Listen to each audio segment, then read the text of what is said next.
Le Covid Safety Kit exigé dans les cafés et les restaurants à partir de 16 ans, excepté sur les terrasses.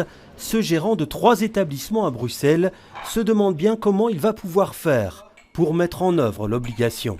Aujourd'hui, c'est un QR code. N'importe qui peut prendre une photo du QR code de quelqu'un d'autre. Mais à la base, il y a un métier pour contrôler les gens.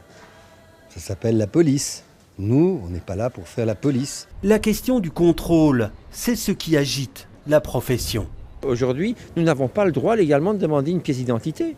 Donc il faut que le gouvernement trouve des solutions pour le contrôle. On plaidait pour un pass à l'italienne, donc sur la bonne foi du client, avec la responsabilité du client. Le sésame sera aussi indispensable pour entrer dans les discothèques, les salles de sport et de fitness.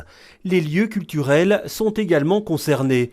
Tous peuvent l'utiliser, mais il est obligatoire dès que la jauge est supérieure à 50 personnes. À l'entrée de ce cinéma, la mesure divise. Ça va être utile, oui. Oui, si tout le monde doit rester dehors, plutôt qu'aller au cinéma, ça va être dur, quoi. Obliger les gens à avoir un pass sanitaire fera qu'au final, pour tout et n'importe quoi, le pass sanitaire sera obligé. Vous pensez qu'on va vers ça, vous ? À mon sens, c'est un petit peu le cas. Les foires commerciales, congrès et événements seront aussi soumis à la règle, avec la même jauge de 50 personnes à l'intérieur et 200 à l'extérieur. Par contre, pas de Covid Safety Kit obligatoire dans les transports en commun, au travail, dans les écoles ou les administrations communales. Le gouvernement espère une entrée en vigueur début octobre pour une durée de 3 mois et des contrôles à partir de la mi-octobre.